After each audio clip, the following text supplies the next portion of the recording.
Haryana headline देखने वाले सारे दर्शकों ने राहुल सैनी की तरफ से प्यार भरी नमस्कार। दोस्तों, आप सभी को पता आज बैसाखी का दिन है और जो मेरे पीछे आप देख रहे हो स्टेज चली हुई है, दलाल खाब 84 द्वारा इसका आयोजन किया गया है। यहाँ पर कबड्डी और कुश्ती का भी मैच होगा। अभी ये कबड्डी का मैच चला हुआ है। यहाँ पे लड़के और लड़कियों का भी यहाँ पर कबड्डी का मैच कराया जा रहा है और यहाँ पर हमारे साथ अनूप सिंह मौजूद हैं जो कि अभी बंगाल दौरे से आए हैं और किसान आंदोलन शुरू दिन से सपोर्ट कर रहे हैं और किसान सोशल आर्मी भी ये चलाते हैं। इनसे जान लेते हैं बंगाल के बारे में भी और किसान आंदोलन की दशा के बारे में। सबसे पहले तो धन्यवाद। और हाँ बिल्कुल, नमस्कार, राम राम और सत श्री अकाल जितने भी साथी मुझे देख पा रहे हैं। और बैसाखी के पावन पवित्र त्यौहार की सबको बहुत बहुत मुबारकबाद। और कल भीमराव अम्बेडकर जयंती है, उसकी भी मैं आप सबको बधाइयाँ और शुभकामनाएं देता हूँ। आप हमारा सवाल यही है, आप बंगाल दौरे से आए हो अभी, तो वहाँ पर किस तरह का मतलब रुझान देखने को मिल रहा है और किस तरह की मतलब जो पब्लिक आप भी वहाँ पे सभाएं करके आए हो, तो उसके बारे में हमारी तरफ से। हाँ बिल्कुल, 12 दिन का हमारा दौरा था ये और इसमें हम 6 डिस्ट्रिक्ट हमने क्रॉस किए, 6 ज़िलों में हमने 22 जनसभाएँ की हैं। और वहाँ का जो हमने माहौल देखा है, वहाँ के लोग बहुत शांति प्रिय लोग हैं, अमन चैन चाहते हैं, वो किसी तरह का दंगा नहीं चाहते हैं। और आज बीजेपी की अगर राजनीति की बात करें, वो एक किस्म से उसकी राजनीति बिल्कुल दंगों पे टिकी रही और दंगे करवाना चाहती है, कभी हिंदू मुस्लिम के नाम पे, कभी जाति के नाम पे। आज बीजेपी ने वहाँ पूरी अपनी ताकत झोंक रखी है। जितने अभी आरएसएस का कैडर था, प्रशासन की बात करें, वहाँ के लोगों ने हमें बताया उन सब की पहले ही ड्यूटी वहाँ लगा दी गई। और अभी हम 3-4 दिन पहले जब कोलकाता में थे, तो वहाँ जब चुनाव था तो सीधा सेंट्रल जो फोर्स है वहाँ गोली चलाती है और 5 लोगों की वहाँ मौके पे मौत हो गई। तो इस तरह से पूरा एकदम से बीजेपी ने अपनी तानाशाही जो रवैया अपनाया हुआ है, प्रशासनिक रूप से देखें हम, चाहे किसी रूप में हम देखें, वहाँ पूरा यूपी बिहार के जो कैडर है इनका, आरएसएस बीजेपी का, 8 चरणों में इन्होंने चुनाव करवाया। बहुत लंबा चुनाव हो जाता है 8 चरणों में। और जब चुनाव 8 चरणों में हो गया, तो जब ये बीजेपी वाले बिहार, उत्तर प्रदेश, झारखंड समेत जितना भी कैडर था इनका, वो पूरा झोंक रखा वहाँ। और हर गली में, हर मोहल्ले में जय श्री राम, जय श्री राम, जय श्री राम, सिर्फ यही नारे लग रहे हैं। लेकिन जो वास्तविक वहाँ का माहौल है, जो वहाँ के लोग बहुत शांति चाहते हैं और जो वोट डालने जा रहे हैं लोग, तो वो सीधा बीजेपी के खिलाफ दे रहे हैं। हमने जब कैंपेन चलाया, हमने यही कहा कि नो वोट टू बीजेपी। आप चाहे किसी भी, चाहे काले कुत्ते को वोट कर देना, लेकिन बीजेपी को वोट मत करना।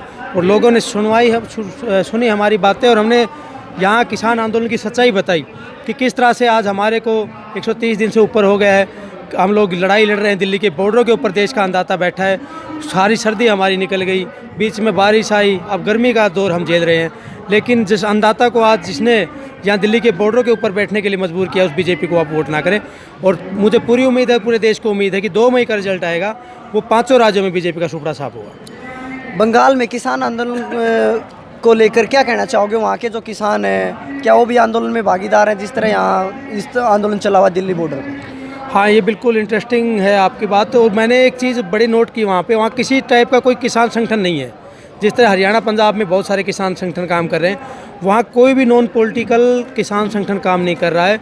वहाँ के किसानों के हालात बहुत दयनीय हैं, वहाँ एमएसपी बिल्कुल भी नहीं मिल रहा है। तब हमने ये निर्णय लिया और उनके लोगों ने हमें बुलाया था वहाँ पे और उन्होंने कहा कि किसान संगठन हमारे बंगाल में भी बनाओ।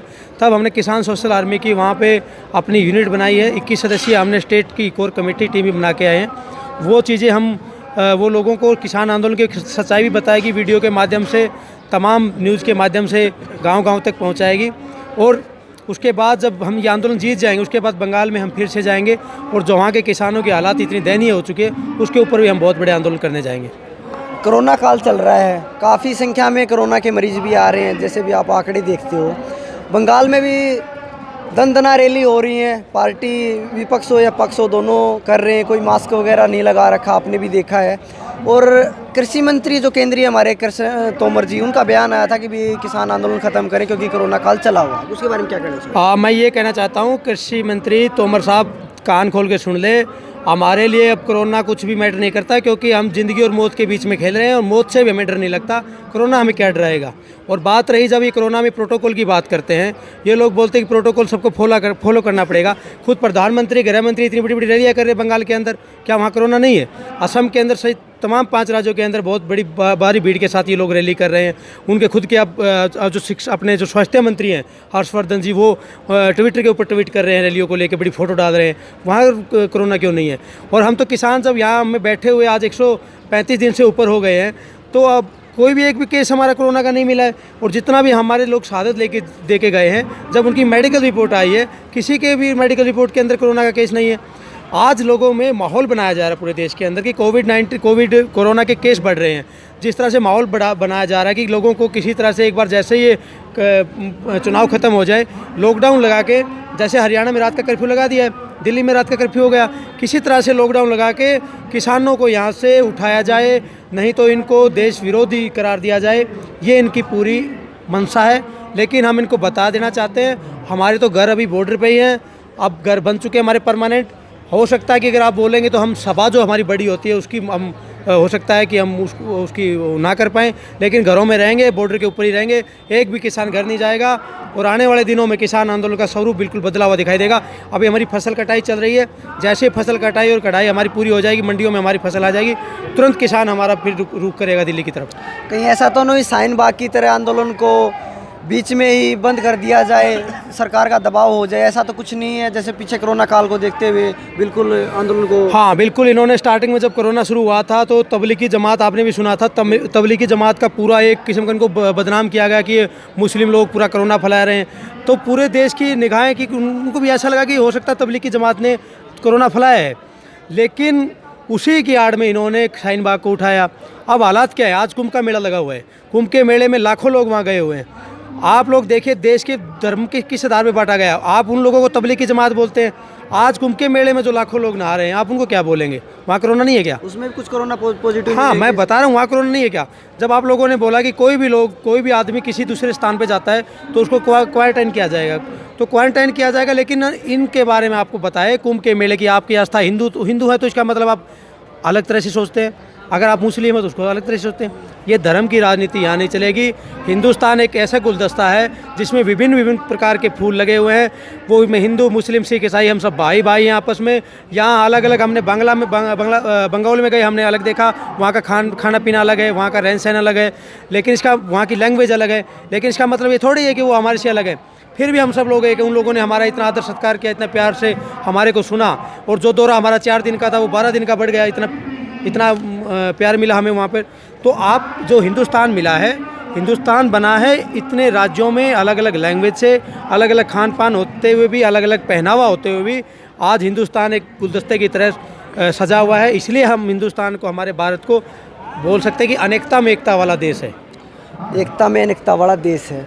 और यहाँ पर जो आप मेरे पीछे देख रहे हो, यहाँ पर दलाल खाब 84 द्वारा ये जो वैसाखी का प्रोग्राम कराया जा रहा है, शायद मेरे हिसाब से 1966 के बाद पहली बार ऐसा हुआ होगा जो हरियाणा और पंजाब यहाँ पर इकट्ठा यहाँ पर।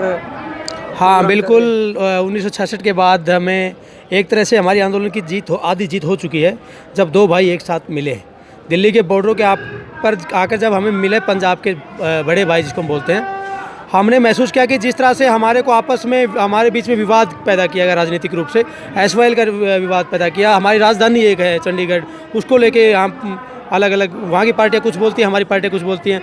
तो सत्ता के लिए ये लोग इतना गिरते गए, आपस में 2 भाइयों को आपस में लड़ाते रहे। लेकिन जब दिल्ली के बॉर्डरों के ऊपर हम इस पवित्र जंग में हम जब लोग लड़ रहे हैं, हमें पता चला कि पंजाब के साथी तो बिल्कुल सही है, इनकी सेवा भावना, इनका सत्कार करने का, इनका अनुशासन, ये सब देखा हमने, तो हम लोग भी मतलब इतना कायल हो गए कि बड़ा भाई छोटा भाई मिल रहा है इतने दिनों के बाद, इतने सालों के बाद।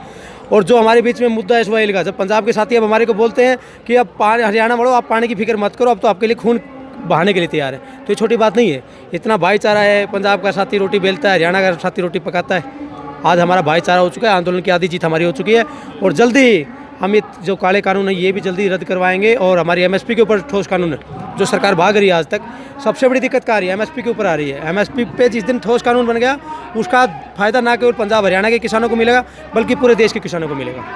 और किसान आंदोलन की रणनीति के बारे में क्या कहना चाहोगे? जो आगामी रणनीति है, जो आगे जो प्रोग्राम होने वाले हैं, उसके बारे में हमारे दोस्तों को। आगामी यही है, हमारा कल 14 तारीख है, भीमराव बाबा साहब अम्बेडकर जिन्होंने संविधान की स्थापना की, उनका जयंती है और वो पूरे देश में मनाएंगे।